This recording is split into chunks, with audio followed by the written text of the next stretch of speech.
Hello, everybody. Good morning, good afternoon, good evening, or good night, depending where you're joining us from in the world today. My name is Niatu Benciential.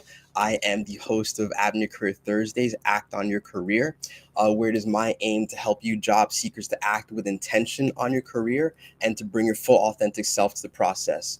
I'm really excited for today's episode. We have a friend, a collaborator, a partner in crime who's going to be joining us today by the name of Eric James Stevens. I'll bring on in just a moment. And I appreciate each and every one of you are taking the time to be here today because you could have chosen to be anywhere else in the world, but chose to spend time here with me, with us. And I want to recognize and validate that and appreciate that because you could be doing lunch or watching sports right now. The Champions League is on. I'm a huge soccer fan, and you can easily be prepping for a Champions League game right now instead of watching this. So I appreciate that.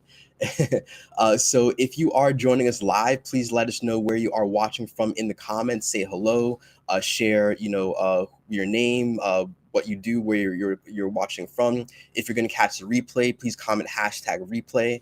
If you're on the stream right now, please share it, please like it so we can get more reach and let other people know who might be in an industry transition know that we're doing this and let them hopefully hop on and get some good insights from our guest.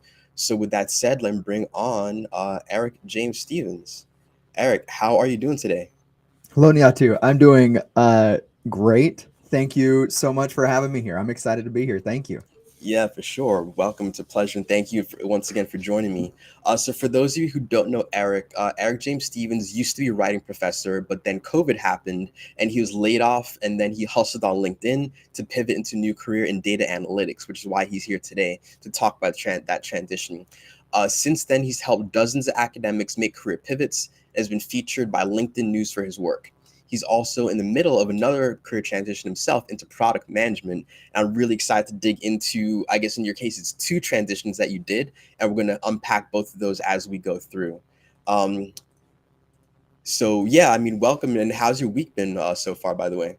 Um, no, I again thank you so much for this opportunity to be Hmm. here. My week has been pretty good. Um, kind of like going about you're talking about before. I've done a lot of help other people on their job searches, Hmm. um, and then so I spout a lot of things, and then in August 1st, I decided um, to refocus my goals. I need to, get full time employment and benefits Hmm. and things like that. Like that has become a priority. Hmm. And so now I'm going into this other idea of product and program management. I've had 4 interviews in the past few weeks, so I think Oh it's wow. working pretty well. So I feel like I'm in a pretty good space. It's a Hmm. frustrating moment having to be looking for a job, Hmm. but I feel like I'm finding good things. Okay. I mean that's great to hear, and you're gonna have some live feedback on what transitioning looks like, as well as some historical, retrospective on what that's like. And to start off, though, I think context is always really important for people to understand who you are and how you approach and come into this conversation. So, knowing your backstory is critical in terms of who you are today. So, can you share a bit of your career journey, including any key highlights or moments that you believe helped define your career and where it is today? Yeah, absolutely. I'll kind of give the peaks and the lows. Hmm. I graduated with my PhD in rhetoric, communication, and information design from Hmm. Clemson University in 2018. Okay. And basically that meant I worked with big data, and it was about communication and persuasion. That's what it was all about. Hmm. I when I graduated in 2018, I had 5 different job offers between Oh. academia and industry. Hmm. And I could go to Chicago, Washington, the Bahamas, or Riyadh, Saudi Arabia. Hmm. I had a pretty successful run for grad school. Hmm. I took a lecturer position in Washington State because that's where my wife grew up. We wanted Okay. to establish some roots, right? We'd moved around a lot. Hmm. I was there for 2 years, and then COVID happened, Hmm. and I could anticipate that I was going to get laid off. My wife, she got laid off as well. We did not anticipate that.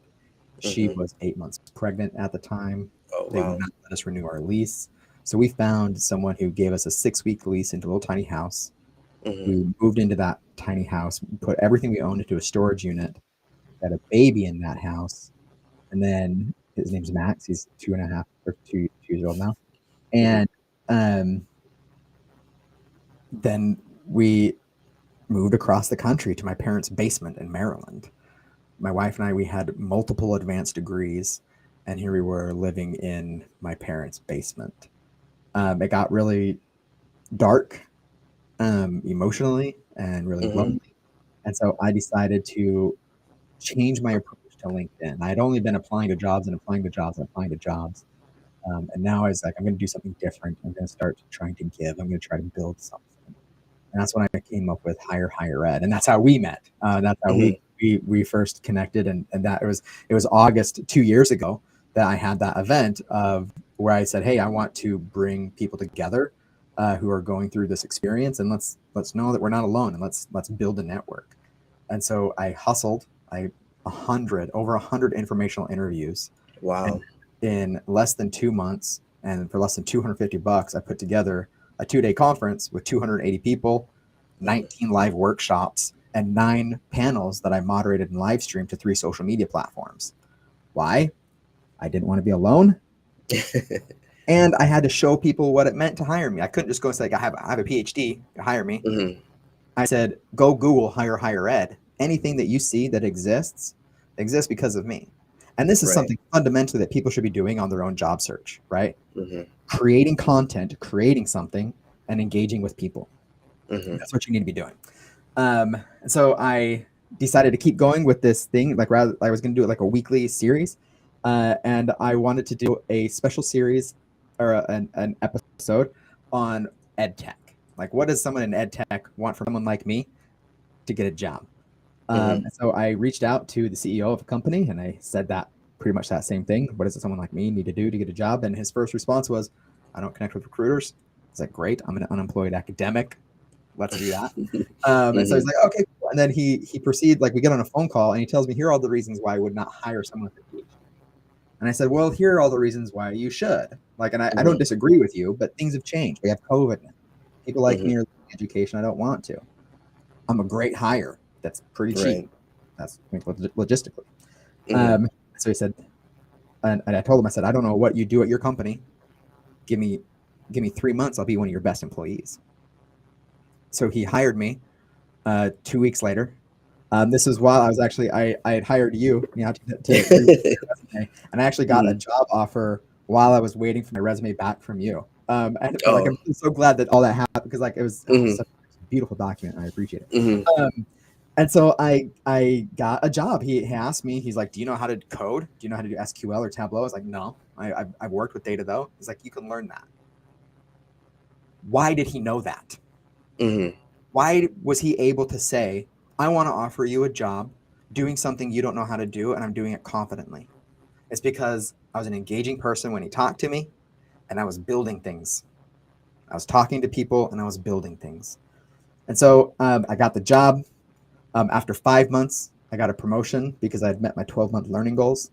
And after a year, I realized that I was capable of more at a higher price point. And so I left. And that's when I started doing a lot of work with Educators.Network. I was going to do a staffing agency for a minute there. And then that's when this past summer, I had the realization I need to like focus on getting some lower level needs met before I start building up some of those other Pavlov's hierarchy of needs. Your needs, right? So, yeah. Wow, that's quite a journey. So I'm here today. And yeah, thank you for sharing the ebbs and flows, the highs and lows of that, including, a dual hit to your household income through the layoffs. That's something that may resonate with a lot of people in terms of how impactful COVID was for many people. That kind of forced them to make moves and make transitions, which sounds like a major part of your story. And then another key takeaway from what you shared was the aspect of really putting yourself out there to engage. Now, we all have different affinities for quote unquote networking and meeting new people, but it is a necessary aspect of any successful job search or transition process. And alongside meeting as many people as you possibly could, you were building content so you could point them somewhere. If they Googled your name or say, hey, go check out this site or this hashtag, I made that. That's a great tip in terms of being able to bring attention your way, because by doing one LinkedIn post, that may, 5 or 10x the number of people you can talk to in a day, a week, or even a month by simply producing one piece of content. That's a Mm-hmm. really great takeaway from anyone trying to progress within their own industry or even transition to new industries to try and create content, because the 1% of people on any platform are content creators. So that could be you.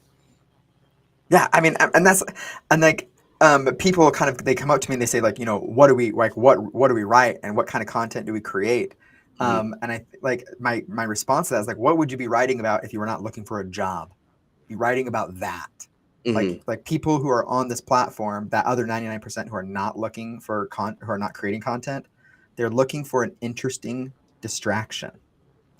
You are Hmm. an interesting distraction. Show that, and people will be drawn to you. Hmm. That's a really interesting way of framing it, and I think it's a beautiful way that kind of lowers the bar for having to produce something, stellar from day one. Just be yourself and try to, Yes. well, not try to be interesting, just be yourself and focus on things you are already passionate and care about, and that's what you write about, and that's a great starting point. Yep. Getting back into, you making this industry transition, I'm a huge believer in a holistic view of job search and career development, and understanding that both the professional and personal aspects are encompassed in any thought process, your motivations, constraints, choices, values, and all of that when you're looking for a new job or trying to make a transition. It's not isolated. So in your case, what were some of the key personal and professional factors that motivated you to make an industry switch? I think it's really important to kind of preface this answer with what an academic job market looks like. Hmm. It's it's so completely different than an industry job search. All the jobs come out around the same time, early fall. They do interviews around the same time in January. It's a very long process. Every applicant is submitting dozens of pages for entry level positions that require master's degrees. Mm. And nobody there has been trained on HR or how to hire, right? Like when like professors, it's basically professors hiring professors, which is cool, and then not cool and problematic. Um, it was a little bit of a shock to oh thank you that's so kind of you. It was a little bit of a shock to me about how different the industry market is, Mm. but ultimately how also similar they were. But what is fundamentally different is the value systems. Hmm. And so that's the thing that we can talk about. But my first career transition was not something that I chose. Hmm. I was, for lack of a better word, expelled. I was collateral damage. I don't know how to like. Their higher education right now is going through, and still and will continue to go through for the next 5 years, a massive contraction. People are going Hmm. to lose jobs, and that's really hard. Academia is an identity. It is. I've said this before. It is akin to a religion. Mm. Like leaving academia is that same, and it has someone who I have left a religion. They are very similar paths, Hmm. and one that is fundamental. Like it requires that you, or that I myself, reevaluate who I am. What are my goals? Why do I want to be successful? Hmm. How do I define success? And there are all these things that we're kind of going through, and it was really difficult. And then I did what I did because I was panicking. Like I did all the things that most career coaches recommend that you do. I talked to 100 people. I was doing informational interviews. I was doing everything. I was doing it in such a haphazard, literally manic way that I was able to build something just completely different and, in my opinion, beautiful. And now I'm in this different position where I had a job, city income, right, and I was doing work. The type of work I was doing at that ed tech company was emotionally devastating. Mm. One of the projects I had, so our company, we used artificial intelligence and machine learning to scrub content created by students on their student accounts, which sounds very Big Brotherish. But imagine if you had a good Big Brother, right? And they were saying like, hey, like this is child pornography. Let's quarantine this. Or hey, Hmm. there's a fight that's going to break out on campus today. Let's go stop that. Hmm. And what I was working on specifically is like, hey, we found a suicide note. we need to prevent this. And there are some cases where we prevented a suicide a minute after the child had committed suicide in the bathroom, right? But they were able to revive her because we found the note. I've never felt more compelled in the work that I was doing. It was also very hard. We collected over 400 of them, and we did a content analysis, and I built a dashboard that allowed you to engage with these suicide notes in a very emotionally compelling way. And I couldn't do that anymore, and I had to do something different. And I knew that I wanted to do other bigger things, and so I had this, like, now I'm approaching this much more intentionally. I'm saying, like, all right, it's not, I need, like, before I was running away, right? Or I was just running, right? Now I feel like I have been able to just stop, think, decide on what path I want to take, and then make every move I made before focused. And because of that, right, I've been on the job market with a focused approach to product for the past, 6-7 weeks. I've interviewed with 3 companies, 4 positions. I've gotten to the final stages of a couple, and I know why I didn't get those, and I know why I'm in the paid interview process for one right now, right? Like, there was this opportunity to feel like, does the stuff that I'm saying work? And like, I think that it does, and it's exciting to be Right. able to live that. Yeah. That's So I think this is a a much more really intentional transition this way. right. That's a really amazing arc. And a couple of things I want to highlight for those listening is the fact that when you said that you were running, you're manic, you're panicked in the previous transition, whereas now it's far more intentional. So I want to, juxtapose those two things. And so understanding that everyone's circumstances are different and there might be more of a fire under us in different situations to leave. But when you're running away from something rather than running to something, it changes the way that you approach those conversations, the methods by which you research, how you talk to people, because there's a lack of clarity or focus potentially, not to speak over everyone's situation. But you landed somewhere where you were doing, fairly interesting and might add quite impactful work with a specific project that you cited.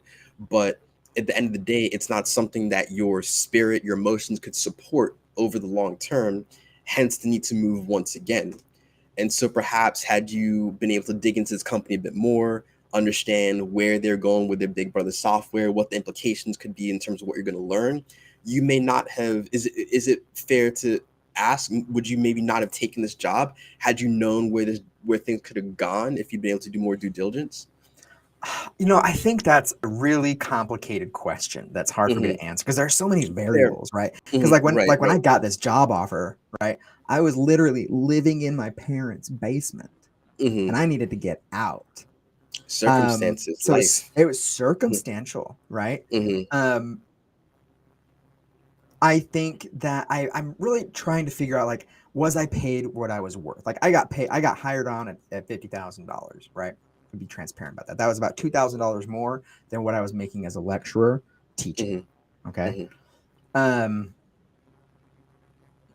the thing that I loved and I'm so grateful for about that job was that it brought me some stability and an opportunity to learn. Hmm. Um, I think that there are some things I could have done differently in approaching it while I was there and communicating while I was there. But if, like, to answer, like, what I changed, like, here's how I answer your question. In that moment, back in 2020, I probably would have taken, and I did. I took the first job that was offered to me. Today, I don't have to do that. Right. Like, because now, like, I've done a little bit more living. I know what Hmm. I want, and I know where, and like, kind of what I want, like, where I want that to take place. I have a good idea about that. Right. And so as we think more about, your ability to be more intentional now, you can answer this question from the retrospective or looking at your current situation. I want those listening who are currently in a transition to understand, how did you go about identifying your target industry? You decide you end up in ed tech, tech writ large. How did you go about doing that? And then maybe for where you are now, how did you figure out your product management was your next step? I would not recommend what I have done and did. to other people. I took the approach of I need to create something. The thing that I created, I could spin it as like I'm a data analyst, or I'm a product manager, or I'm a UX researcher. Like there are a lot of things I could do with it by the nature of the product, or the product and the that's fun that I just said that naturally, and the thing that I was building, right? Mm-hmm. My first time, I had the CEO of a company come up and tell me and say, "Hey, do you want to be a data analyst?" I'm like, "Yep, I'll do that." What happened this time was almost identical. I made a post on LinkedIn and said, "Hey, I'm not going to be focusing on Educators Network anymore. I need to focus on my own full-time employment." It was a post about me in a real life moment. And guess what happened? The COO of an ed tech company booked my calendar for the next week and said, "I'd like to talk to you." And then he invited me to interview for a product manager position, something I had not really considered before. And then I was able to see, like, hey, there is someone who knows their stuff, and they think I can be a data analyst, or they think that I can be product manager. Let me look at that and see if it aligns with what I want to do, right? Mm-hmm.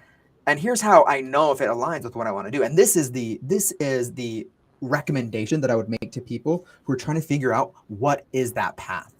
Right now, make a list of everything that you do, like in your job, your day to day. What are all the verbs, like everything that you do?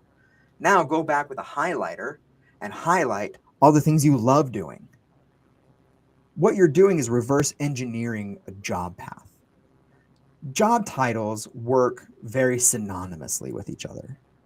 So it's better, rather than working with words, work with definitions. Define what you want to do, and then realize like that might be UX in one company, but that might be program management in another company. But that lets you be a lot more versatile. Did I answer that question? I How did? think Oh, yeah, but that's me personally, someone yeah. said, "You, what should you do?" And or like someone said, "Hey," or rather, they said, "You should do this." I'm like, "I like that Mm-hmm. idea. I'm gonna run with Mm-hmm. it." Um, Right. yeah, So you had talk to so it sounds people. like you had a rather, non-conventional path towards Mm-hmm. finding these next two steps in your transition away from academia. But what you gave at the end of it was a much more practical solution in that, and you're speaking my language in that I want people to operate at the intersection of what they enjoy doing and what they're also highly skilled at. And so Mm-hmm. at that intersection is the platform upon the basis of which you can start to build a career and a transition, whether you're staying in the same industry or moving to another industry completely, because you looked at what you did as an academic, whether it's the research, the qualitative analysis, the construction of frameworks, thoughts, ideas, things like that, and saw how those could ultimately fit into being a data analyst or a product manager. And so you've had to reverse engineer it, but you're saying people can do that from the jump. And so if you're Mm-hmm. looking to figure out, do I want to go into philanthropy or into finance or into ed tech or what have you, you can look at your current job function or what it is you do every day and isolate the components that you do enjoy doing and you're actually good at and see where those present in other industries and other functions. And I like your highlighting of the using the definitions, not just the words themselves, but what is the function itself? What are the actions that are performed? What's the definition of this set of roles? And that way you open up more possibilities for yourself to see how your skills can translate, how they can fit in, and where you could possibly be a good fit. And so in this very present moment in looking at product manager role, how are you seeing your academic skills fitting into being a product manager so people can see how you put those two together? I love that question. So a product manager, right, is the person who brings everybody who needs to be there together to get the thing done, Hmm. right? Um, so they don't need to be able to do the A/B testing or coding in Python, but they need to be able to talk to those technical experts, right? They also need to be able to talk to customers. So they need to be able to take all this like information that's over here that's very, very technical and be able to communicate it to a customer while prioritizing large strategic missions passed down by leadership. That is an academic who teaches someone. I was a writing professor, right? Mm-hmm. I went in and I worked with subject matter experts, engineers, right? Software developers, and I gave them tasks to do. And I was able to communicate. I was been training for years, right? My subject matter is language, your subject matter is engineering. When we combine those things, something else beautiful happens. I was able to contextualize all those things while understanding my leadership's like, hey, you have these outcomes you need to make. Doesn't matter how you get them, make sure you hit them. Mm-hmm. Right. And then I was able to present that information to the students as customers themselves as well, because they were like in this customer developer role. Right. Right. And so me being, and then getting my job working as a data analyst, being able to like just refine that even further. Like I know what SQL, like I like when you want to do this function, like I know how to get that going. And so I realized that like all the things I really loved doing in my previous gigs, this job was that job description. And like what, like as people are trying to go through this identity crisis, I think that one of the things that you really need to do and focus on is understand the difference between your nouns and your verbs. Your verbs are all the things that you do, right? Those are your job responsibilities. And your nouns are the things that we call it and the industry that you're in. Don't focus on which industry to go in, because you can go into any industry you want to. What are you going to do in that industry? You can't tell me you want to go into fintech without telling me what you want to do in fintech. You can't tell me that you want to do really good work in a nonprofit without telling me what it is you want to actually do. So as you're going through that, as you're trying to figure out what your identity is in what you do. And now you get to pick that noun and where you go. And so as you're going through and doing that emotional labor, separate that identity part. You have your verbs and you have your nouns. Your value is in your verbs. People are going to pay you because of your verbs. How much they pay you, well, then we get into the nouns. That's really powerful. I don't know that I've ever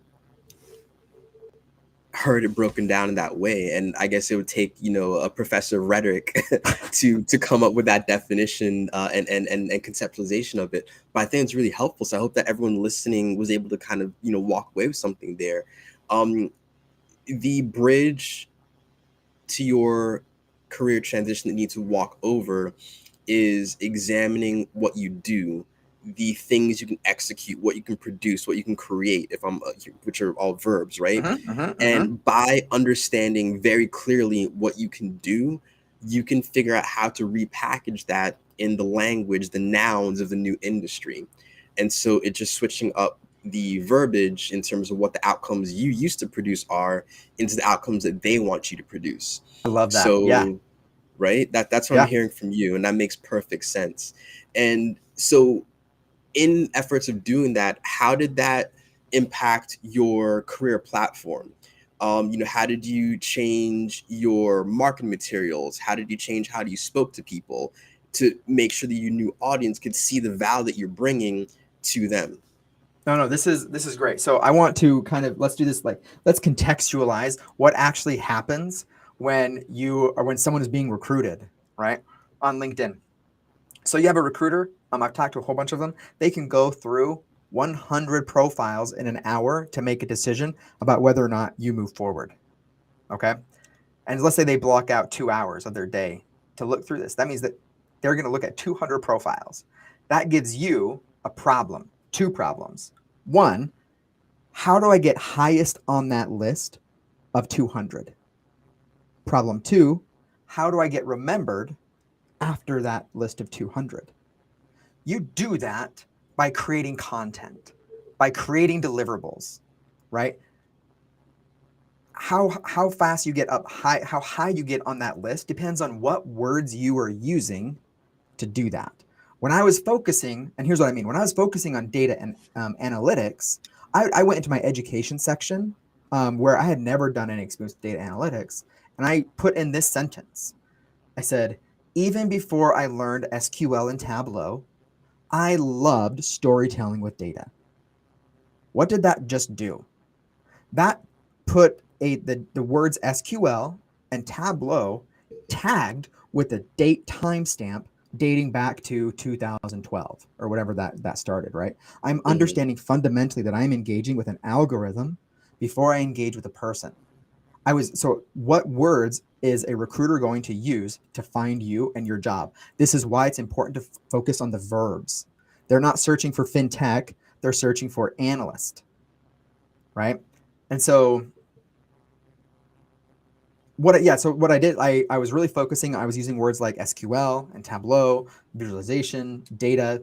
And now that I'm shifting into product, that's exactly what I'm doing. I'm going through like my different sections that I have and saying like, all right, what keywords do I want to change in my narrative so that my name gets popped up higher when they search for product? And now you can see how people find you, and it's work. Like, I mean, people used to search for analysts, and that's what the keyword that people would use to find me. Now one of Right. those words is product. Understand that you are engaging with an algorithm as much as you're engaging with a human, and that you need to feed the algorithm intentional data to get you in front of the right human. And if you don't know So what that path is, how is the algorithm? You're at the bottom of that list of 200. right, right. And so, as part of that, you can certainly do competitive research of folks who hold the title that you might be aiming for in your target industry and look in their LinkedIn profiles, look at as many as you can stomach, Mm-hmm. and start noting what keywords, what verbs and skill sets are popping up most often, and try to see where and how you can incorporate those into your own profile. I loved your example because it's very honest. You weren't keyword stuffing your profile per se, but you wrote an honest sentence about your relationship to SQL and Tableau. And Mm-hmm. in the process of doing so, you leverage those two keywords that would hopefully bump you higher in the search results, when the recruiters are looking for those words. And that makes a lot of sense. Everyone can remember from your headline to your about section to your experience section to the skills, all those aspects of all those features of your LinkedIn profile, those sections can be leveraged to add additional keywords to start changing your image and repositioning how you'll be found on platforms like LinkedIn. And so, of course, you don't want to just make stuff up and just keyword stuff if you don't have any clue what those things are. You need to be able to speak to it eventually. However, if you can start to transition what you did into the language of the new industry, that's the goal here. And the analogy I always often used to make is that you spoke one language in your industry of origin and need to sound like a native of the new industry, and Mm-hmm. therefore you must learn to speak a new language and translate what you've done into terms that they can understand. Otherwise they'll continue to be disconnected and they can't see your skill set. So you did tackle the written material piece, which was what my question was, but then verbally, how do you reposition your experience? How do you change your narrative so that the industry insider can see your fit in their industry? You're an academic. Why should I hire you to do a data job, a data analyst job, or to do a product management job? How do you make that connection through your verbal narrative to Mm-hmm. your target audience? I think that understanding fundamentally that everything that you do is a narrative, is a story, and position everything that you're doing as a story. Like don't I've seen this often, or enough that people have commented on it often, that you shouldn't call your students clients because that's misrepresenting who they are. Oh yeah, like code switching. That's exactly what it is. It's Yeah, code great point, Tegan. Yeah. yeah, no, I mean that's exactly what it is. Is they are really fundamentally two different language systems with two different value systems. Um, I just lost where I was. Help me. Where was I? Where was I? You start about storytelling that Oh ultimately is yeah, the yeah, story yeah. behind it. Beautiful, right? So, um, when you position yourself as the protagonist of your own story, right? How you got to where you are in front of the person that you're talking to becomes less of a I'm kind of nervous about this, and more of like, oh, okay, this person knows where they've been and they know where they're going.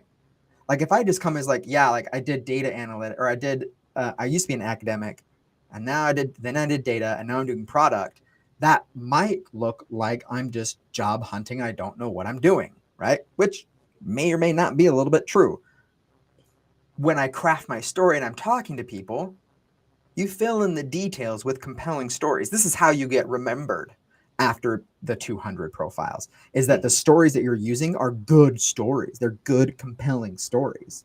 So when I'm talking to someone and say, yeah, like I started out doing this, and then here was a trial that I had to overcome, and that made me realize I want, like, now here's this new opportunity in data. And it's not anything, it's not different than my previous life. It is an extension of it by virtue of it me being me. The reason that those things connect is because me, in my mind, they connect. And that is good enough, right? How well do you talk about that is the question. So rather than saying, I went from this, say, I used to be an academic and I had this trial and I found data analytics and I loved it. And then I realized I can do a lot more with data and I know how to speak data. And I know that I can do more with what I want to do. And that led me to product management. So as long as what you are communicating is a story and a journey and a path, that resistance that others might, what you're risking when not using a story is other people making one up for you.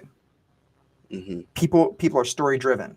If you just give them a list, right? And I hate this in people's headlines where they just give like a list of ingredients. You're just expecting the person to finish the story for you. Why not throw a verb in your headline? Give someone a narrative so they know which way to go when they see your profile. So to answer your question, ground everything you do in your literal career story. A story. You are part of a story. I really appreciate that, and I think that my takeaway is that you are the connective thread in the story, right? It's not about necessarily focusing in on the external events, which are part of the story that moves you around, but your evolution. I'm thinking about Serena Williams, her evolution away from tennis. Her story's not done. She's taking control of the story that would be written for her about her retirement from tennis, but she's calling it an evolution, and she's embracing her own narrative so that she, on her own terms, can define her pathway forward. And I think that's the underlying message here, is if you're trying to transition into new industry, you have to create that narrative that supports this transition. And you are the key protagonist, you're the center, and your motivations, your learnings, your discoveries and reactions to things as you move through, that's the vehicle upon which you're moving into this new industry. And sharing that with somebody in a compelling and honest and authentic way is what's going to build that connection with them, make you memorable because you share this wonderful story, and will help you potentially stand apart over people who've been doing this for 5, 6, 7 years, because you bring something new to that. And I think underlying that all is just ownership of your story. That you are embracing wholeheartedly the journey that you've been on, not making any excuses or apologies for it, and really trying to seek to frame and demonstrate how it's going to be value add to that audience, rather than shrinking from it or saying, oh yeah, take a chance on me, I could do this for you, all that. But you're really leaning into it and asserting your value add because of your journey and because of who you are as the key thing. No, I like, and just to add to that too, because like, and this is incredibly common with the people I talk to coming from the education sector. When they are positioning themselves as the protagonist of their story, too often their story actually focuses on the antagonist of the system. Like, I lost my job because of the system. Like, and like, it's like, that very well may be true. It's not a unique story. And it's just like you talking about it is just becoming wallpaper on LinkedIn. Like, I've seen people like, yeah, I blocked another teacher today because they're just telling me how hard it is. As you are talking about your story, understand that you are communicating a message, a tone. And if your tone ought to be a hopeful one, a positive one. If you every moment, like people, like recruiters get their jobs because they're good at reading in between the lines. They can hear a disgruntled employee describe their own situation. Mm. If you are like a lot of people leaving education right now are disgruntled, how can you position that positively, that focuses on your positive future and not your crappy past? That's what, like, it has to be a focus on your positive future and potential, and not, I've been so downtrodden. If Right. you want to keep going down that path, you can. Just understand that, like, that's what everybody's doing right now. You need to set yourself apart. And in your work, thank you for sharing that. I think it is positivity is you more often not the best thing, though there is toxic positivity, which is a whole other conversation. Yeah. This said, that narrative, if it's hopeful, if it's positive, if it's trying to demonstrate promise, that and potential, that's what people can connect to, and hopefully have them see through your eyes as far as how you can contribute to the new industry trying to get into. But yeah, if it is, backwards looking and negative, that's going to drag people with you into your past, and they can't imagine a future with you in this new industry. And that's a really helpful frame of how to go about that. And that being said, when trying to get the attention of recruiters and folks in this new target industry, what have you found, whether through your own personal journey or through assisting so many others trying to transition? What are some of the most effective strategies that you've come across in trying to get the attention of industry insiders? I mentioned this earlier, that most of the people who are on LinkedIn who are not looking for jobs or who are not trying to sell something are there because they're bored and they're looking for interesting intersections. Each of us is an interesting intersection. This is going to the philosophical work of Adriana Cavarero. She's an Italian feminist philosopher whose work I love. And she said,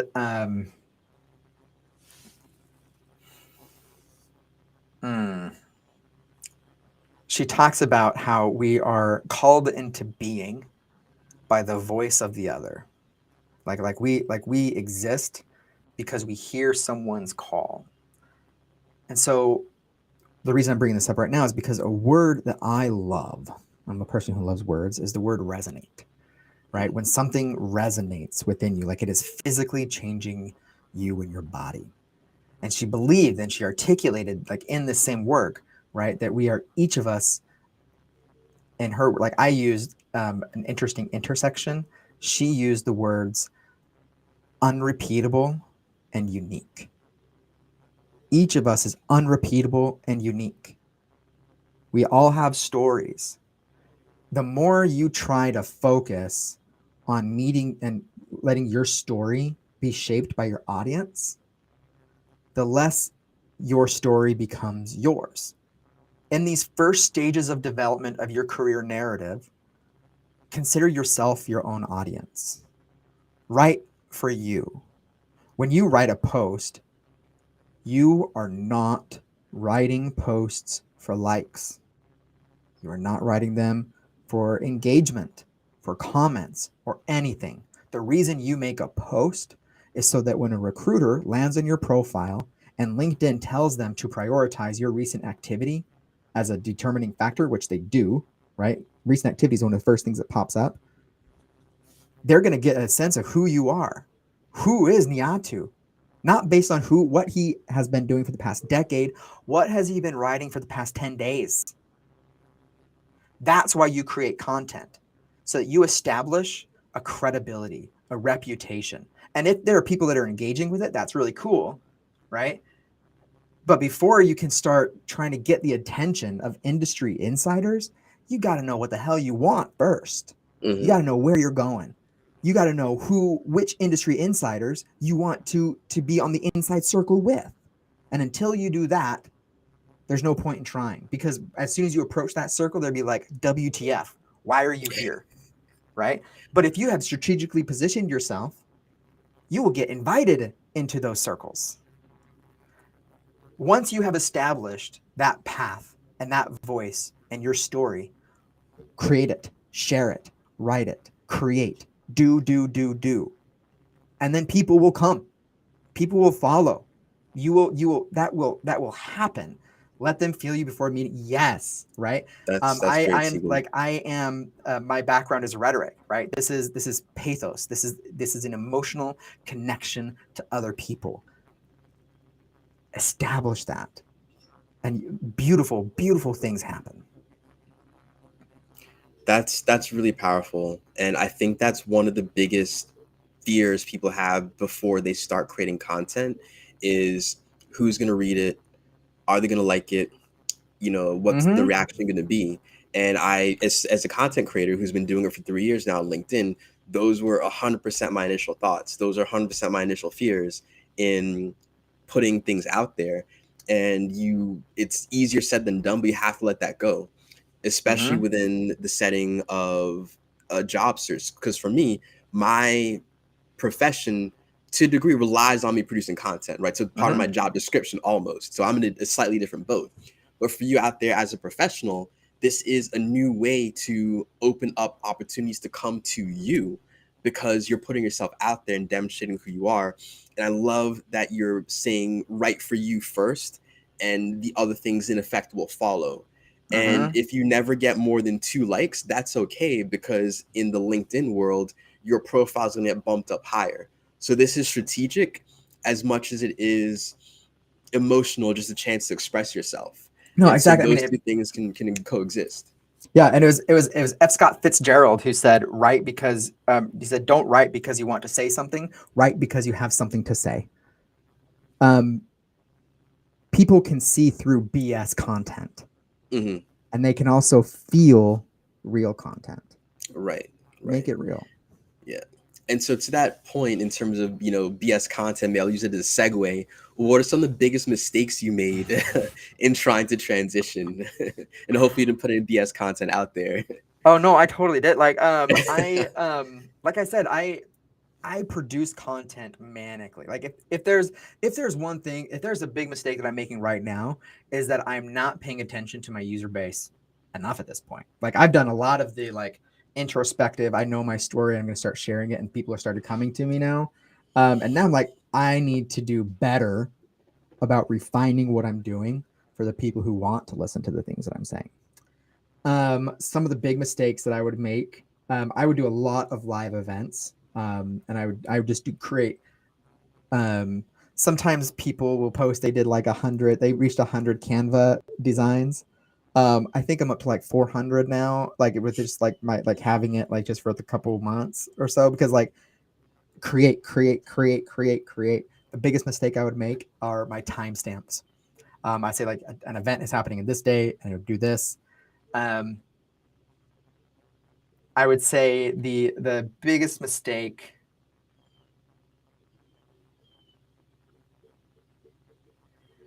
Honestly, I think it was just not starting earlier. And I mean, this it is in took it terms took of of like creating networking, in content. terms Yeah, of. no, like Mhm, mhm. like of realizing that LinkedIn is not a fancy place to have a resume and a profile and apply to jobs. It is a social media network of human beings. And the moment that I wish I had realized sooner that if I want to be valuable in that community, I have to add value. Mhm. I wish I had learned that sooner. I feel like this ties back to the philosopher that you cited, that we're unique and unrepeatable. I believe was the Mm-hmm, terms that mm-hmm, you leveraged there. And so I think if we transpose that into the content that we all are capable of producing, it will be unique and unrepeatable because it's coming from you versus me. I was talking to a client yesterday about what it's like being career coach producing content, where for the most part, it's the same 5 or 6 topics we're all talking about. Resumes, job search, interview, and networking. There's a basic 5 or 6 things that every coach talks about. The reason why anyone might possibly pay attention to what I've written is that my reference points, my metaphors, my personal experiences are different than the other career coaches talking about the exact same thing. And mm-hmm. so me using a Jay-Z lyric to talk about how to sell yourself on an interview is different from how Tegan, who's on this call, might approach a post on the same topic. Though she loves hip hop, so she could have done that too. But that's what I chose to do that day. And so everyone out there who is thinking or contemplating creating content, you will be unique and unrepeatable in what you share, how you choose to share it, because your reference points, your experiences, and all of that will be different. And therefore, you're adding value to the conversation. And certainly, we need to give value to get value, especially from the social network. And you highlighting the importance of understanding what LinkedIn truly is, or going back to verbs, what LinkedIn truly does is it's giving you a platform to engage with other people and bring people your way. And once again, only 1% of people on any social media platform are content producers. And you can become part of the 1% pretty easily because there's no special permission needed to put up a Mm-hmm. post. Mm-hmm. No, and my dissertation advisor, like he would always tell us, like as we're writing, he said, like, have you found your voice? Like, what is your signature in the way that you write? Like I can tell when, like, I can see your post, like Nyato, I can see your post as they're your post without seeing your name on it, because I become so familiar with your content and the way that you write and the things that you write about and the way that you connect to that, right? And that's me. Like I'm a writing professor. Like I've been trained in like studying writing and everything. Mhm. But people can fundamentally feel that and do that. What we need to understand as listeners and people who want to become that content creator, that 1%, it will never develop unless you do it. And it's not going to happen on the first one. I've been creating content for 2.5 years now. I'm still discovering what I want my voice to be. Mhm. But I know now what I don't want it to be. There's as much value in learning through negation as learning through positive interactions. So Right. try things, make videos, screw up, but have fun doing it. Right. And what's interesting for me right now, processing internally, is that this conversation has gone in a far different direction than I thought it would. But I'm happy with that, right? Because and I want to speak to those who tuned in, for us unpacking a real life career transition.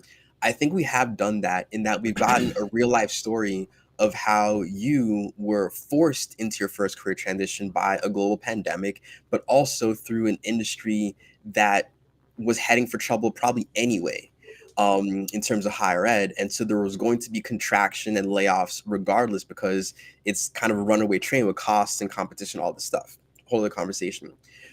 Then we understand that now, after the lessons learned of the manic running away approach that you took, you're taking a much more intentional approach moving forward into your next transition. You're still within tech, but your function is changing, right? So you've done an industry transition and now a functional transition as well. And the process that you're following now is understanding at the core, what is it that you do, the verb piece that you mentioned earlier. And so anyone who's listening who's trying to do a transition, we've covered being intentional, we've covered being introspective, we've covered trying to distill down to the essence of what it is you do, but also what you enjoy, and use that as a platform to find the analog in your destination industry and be able to tell the story of the destination industry in their language using their verbs. So the translation aspect of things. And in addition to that, the storytelling aspect, because people latch on to stories. And so if you're trying to make a career transition or industry transition, you need to get clear on your story and have a positive, hopeful one, and be able to tell it in a way that people can connect to it with you as the key protagonist, making no excuses for your journey, but embracing it and painting the picture of how you can add value in that destination industry. And Mm. so, if people are able to latch onto these particular takeaways, including some very practical hacks with updating your LinkedIn profile with important keywords, and making sure that you have activity on LinkedIn and producing content, though I don't think people listening, nor I myself, anticipated it kind of going this way, because people probably want, give me the top 5 tips. These are XYZ things you should do in order to transition.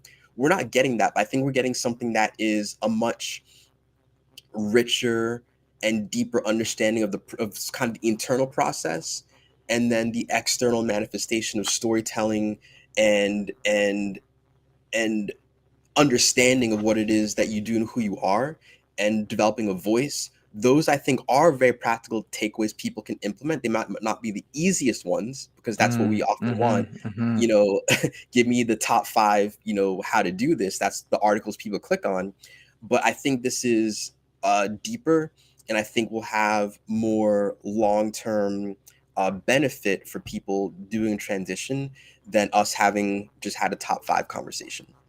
Well, I mean, like you look at those top 5 conversations, right? Or like the conversations about top 5 rather, and those articles, and like, I mean, ultimately, this is why I made the conscious decision to not create that kind of content. Hmm. Is because I don't like it all exists. I mean, it's all the same. What makes a career coach valuable is their own lived experience.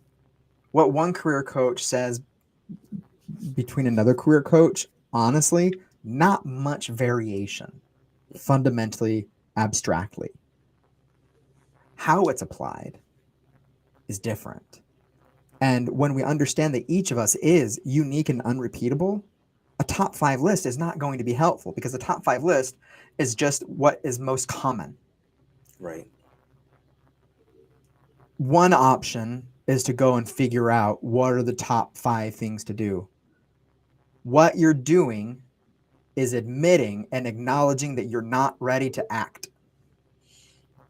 Stop looking for those articles.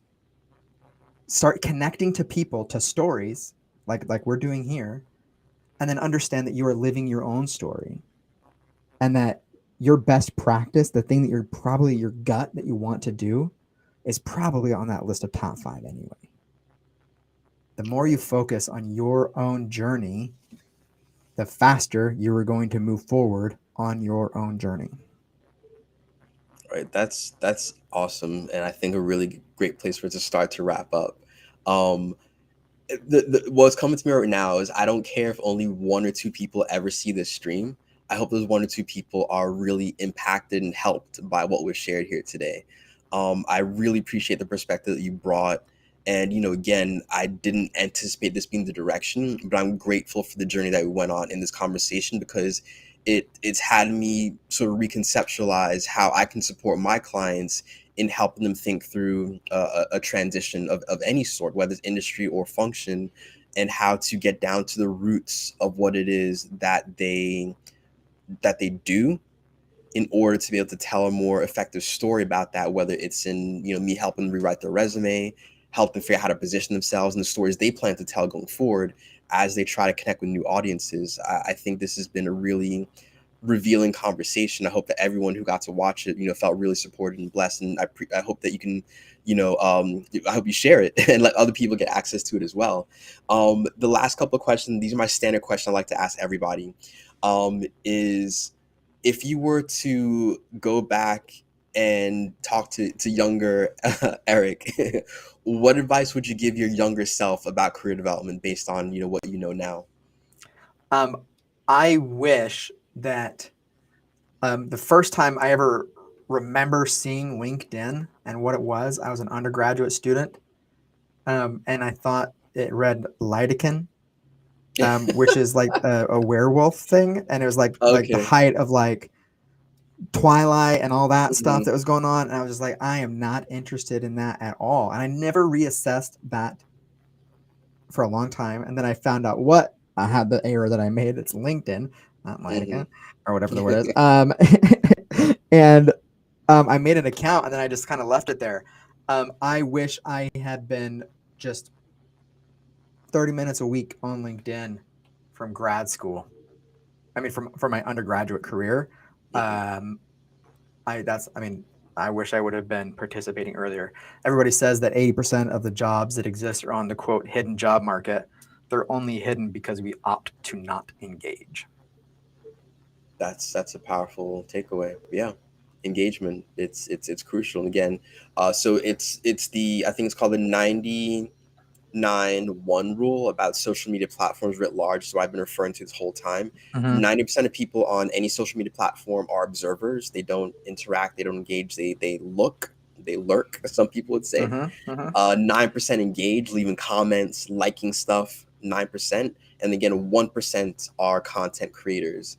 And so you have easy access to move into that 1% by doing one post a week, once a month. Whatever you Mm-hmm. can start with, start there, and that's okay. And then the practical ramifications are that activity section, which is one of the first things people see on your profile. It'll have content there, and Yeah. people start to get to know you better. So Yeah. definitely, do that. And last question, before we sign off here: what's bringing you joy right now? Oh, honestly, I think this conversation is like I really love um talking with people. I really love being on a screen in front of a camera and sharing my story. Like that's something that just there's a reason I do this. It brings me joy and happiness. Hmm. And the fact that we got some audience engagement, and I'm excited for kind of like what you said. Like there's the 9% who commented and then the 90% lurker. I enjoy the what makes me happy right now is the prospect of the people who are going to reach out to me over the next week and a half after seeing this because it's during like the kind of trickle in kind of thing, and I just really enjoy those conversations. And to that point, if we have not yet connected, please let's connect. I'd be happy to have a conversation.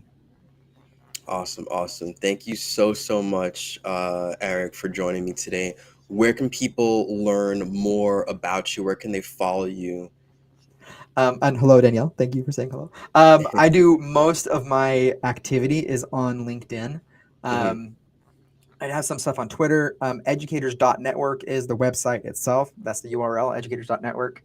And I also have been making a lot of TikToks where I go in and review people's LinkedIn profiles and then I offer advice. I'm going to start doing that on people's content as well, I've decided. Okay. Rather than focusing on profiles, like, hey, here's a post. Was this an engaging post? Like, kind of like having a little bit of fun with that too. Hmm. But on educators.network, there is also a database that I built of all my past content so that you can Hmm. go and kind of search it in FAQ style because Okay. TikTok itself is not a very user friendly thing for what I wanted to use it for. And keep in mind that educators.network is what I did with higher ed, right? I'm Hmm. building a database. I'm building something so that when I go to a job, it'll be like, hey, look at that thing that I made. So if you're looking for inspiration about what you can do to build, you can go to educators.network and see what I built. All right, awesome. Thank you, Eric.